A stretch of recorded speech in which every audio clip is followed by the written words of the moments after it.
우리나라의 경제학의 거목이시죠. 그리고 정치에도 참여했었던 조순 전 총리. 3년 전인 2022년 94살로 세상을 떠났습니다. 대한민국에서 포청천 소리를 들었고 흰 눈썹이 아주 특이해 보였던 인상이 깊은 그런 어른이었습니다. 지금 조순 총리께서 이 나라의 이 시국을 바라본다면 어떤 생각을 하고 계실까? 이 나라가 돌아가는 꼴을 바라본다면 어떤 말씀을 하실까? 저는 그런 생각을 가져보고 있는데 제 지인 중에서 나라를 걱정하는 마음 속에서 조순 총리가 89살 때에 장자의 말을 인용하면서 자기의 평생의 인생의 좌우명으로 삼았던 그 내용을 전해왔기 때문에 참 시적절한 때에 좋은 말씀을 보내줬구나, 그런 생각 속에 잠시 옮겨보도록 하겠습니다. 감나라 조진국 시간입니다. 오늘 제목을 그래서 이재명 듣거라 조순 총리 이렇게 달았습니다.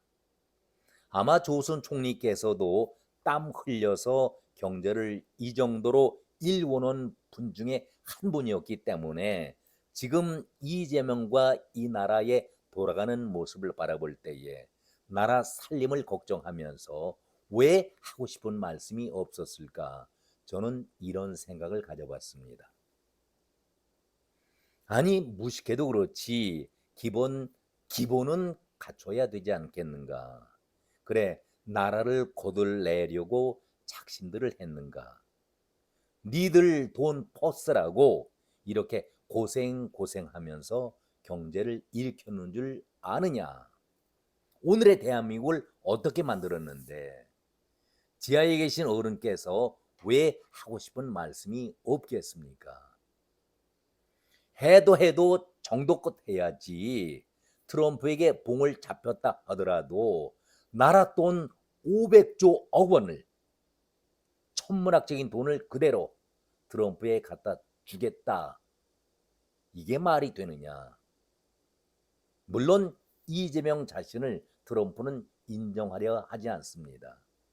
단순히 대통령 됐으니까 당선 추가하겠다, 이 말을 해주고 싶다라고 말을 했지만은 속셈은 대한민국에서 많은 돈을 미국으로 가져가겠다, 그 속셈 아니겠습니까? 장사꾼의 속셈이죠. 그래, 트럼프의 말 한마디에 덥석 500조 원이라는 엄청난 그 돈을 조선시대도 아닌데 조공식으로 갖다 바치겠다. 트럼프는 관세 협상이 타결되자마자 이런 말을 했습니다. 기가 막힌 얘기 아니겠습니까? 대한민국과 완전하고 포괄적인 통상협정이 타결되어서 기쁘다.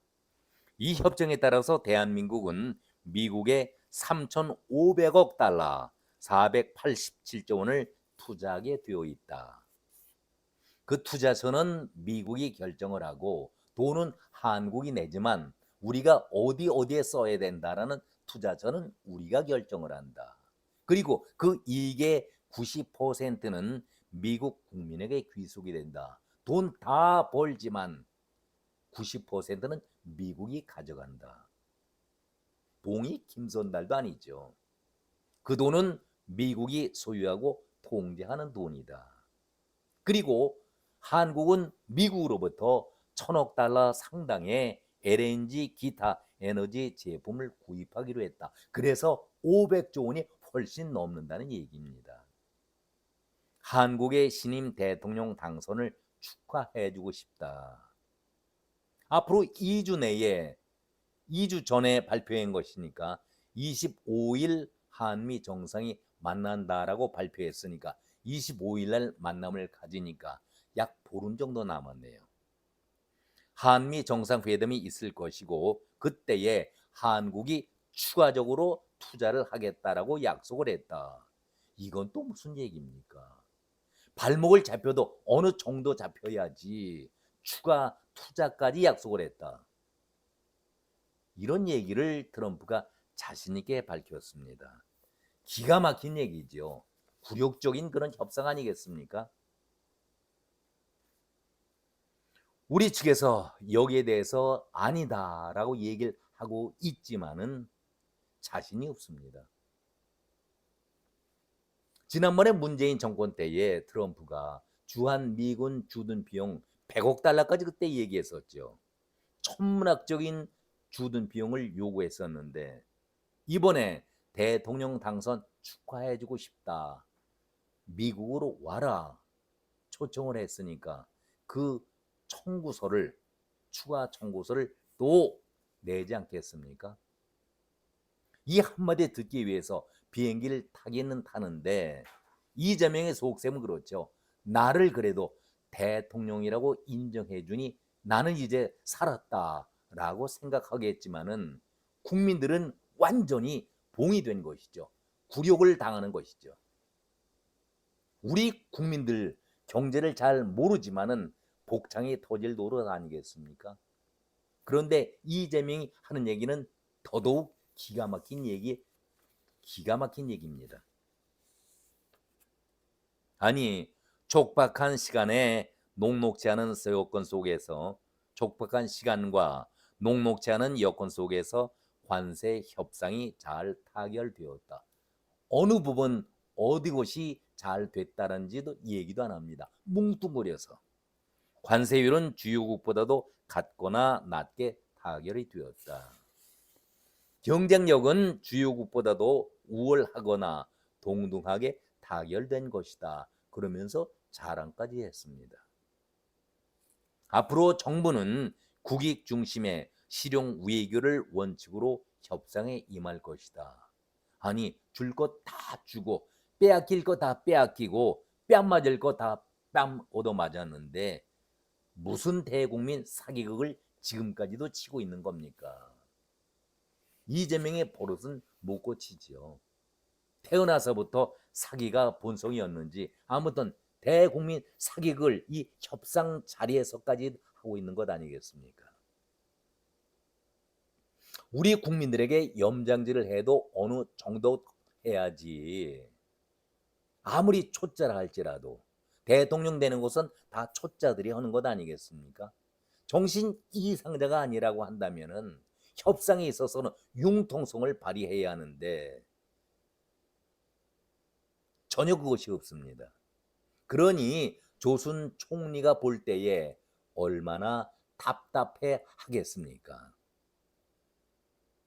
이 나라가 도대체 어떤 나라인데 이 나라가 어떻게 여기까지 와서 경제 6강국의 소리를 듣는데 답답한 것이죠.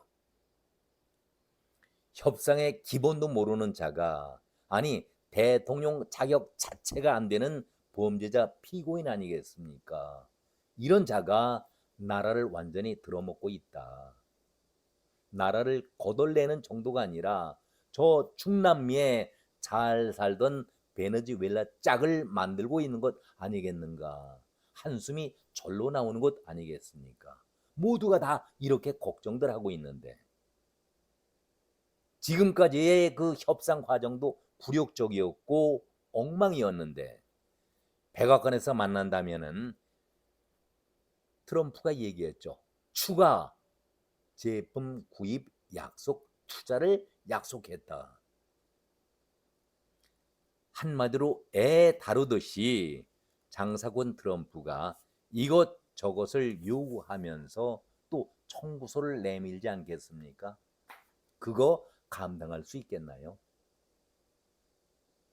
많은 전문가들이 공통적으로 하는 말씀이 이재명 자체가 대통령 될 자격이 원래부터 안 되는데 대북 불법 송금 이 사건으로 발목이 잡혀 있는 그런 입장 아니겠는가. 그러니 굴욕적인 협상을 진행하더라도 나는 살아야 되겠다라는 이재명의 그 마음 결심을 우리가 어떻게 막을 수가 있겠는가. 그것을 트럼프가 이용하고 있는 것 아니겠는가. 이렇게 전문가들은 공통적으로 얘기들을 하고 계십니다. 그러니 조선 총리가 지하에서 바라볼 때에 땅을 치고 분하고 원통하지 않겠는가? 저는 이런 생각을 가져봅니다. 한마디로 분칠하고 가면을 씌워놓고 포장만 바꿔놓은 이재명의 대통령 노릇을 하라고 맡겨놨으니 이 나라가 이 모양 이 꼴이 돼가는 것이 아니겠는가 걱정을 하고 있지 않겠습니까? 조순 총리가 평소 자신의 제가 앞에서도 말씀드렸습니다마는 자기의 인생의 삶의 지표로 장자의 8가지 과오에 대해서 그것을 평생 자기 생활의 지표로 삼고 살아왔는데 그 내용을 제가 잠시 한번 전해보도록 하겠습니다. 제가 여기에는 6가지만 써놨는데 8가지입니다. 제가 한번 말씀을 드리죠. 자기 할 일이 아닌데 덤비는 것은 주착이라고 한다. 상대방이 청하지도 않았는데 의견을 말하는 것은 망령이라고 한다. 남의 비율을 맞추려고 말하는 것을 아첨이라고 한다. 빠졌지요. 시비를 가리지 않고 마구 말하는 것을 푼수라고 한다. 남의 단점을 말하기 좋아하는 것을 참소라고 한다. 남의 관계를 갈라놓는 것을 이간질이라고 한다. 나쁜 짓을 칭찬하면서 사람을 타락시키는 것을 간특하다고 한다. 옳고 그름을 가리지 않고 비위를 맞춰서 상대방의 속셈을 뽑아보려는 것을 음흉하다고 한다. 저는 이 8가지 장자의 과오를 전하면서 어쩌면 이재명이 여기에 하나도 빠짐이 없이 다 그런 행동을 보이고 있을까? 참 시적절하게 좋은 지적을 지인이 해줬구나 이렇게 말씀을 드리면서 저는 여기에 8가지 과오가 아니라 한 가지를 더 추가하고 싶습니다. 이재명에게는 반드시 사기라는 용어를 과오를 하나 넣어야 되겠다 이런 말씀을 드리겠습니다. 장자가 이재명을 본 일도 없을 터인데 민주당의 쓰레기들을 본 일은 더더욱 없었는데 어떻게 이렇게 정확하게 민주당과 이재명을 향해서 8가지 과오를 지적했을까? 한 가지 더 추가드린다고 말씀드렸는데 사기 부분 이재명에 관해서죠. 나이가 들면은 거짓말 사기하면은 어디 가야 합니까? 평생 국립대학에 가야 합니다. 그런데 지금까지 그의 삶은 이런 길을 걸어왔기 때문에 대한민국에서는 복지 차원으로 우리나라 복지 제도가 아주 잘 되어 있습니다. 먹여주고 재워주는 평생 동안 국립대학에서 이재명은 살아야 하지 않을까 저는 개인적으로 이런 생각을 가져봅니다. 조희대 대법은 이제 이재명 피고인의 재판을 대통령 이재명이기도 하지만은 이재명 피고인에 대한 재판도 이제는 진행을 해야 한다라는 국민의 소리도 외면하지 말았으면 한다. 이런 말씀을 드리겠습니다. 어제가 가을 문턱인 입추였습니다. 내일이 말복이죠. 이제 더위가 며칠이나 가겠는가 하지만 그래도 낮에는 덥더라고요. 세월 이기는 장사 없듯이 아무리 사기치고 거짓말을 해도 그것은 잠시 통할 뿐이지 결코 오래 가지를 못합니다. 이 세월처럼. 오늘은 여기까지 말씀드렸습니다. 고맙습니다.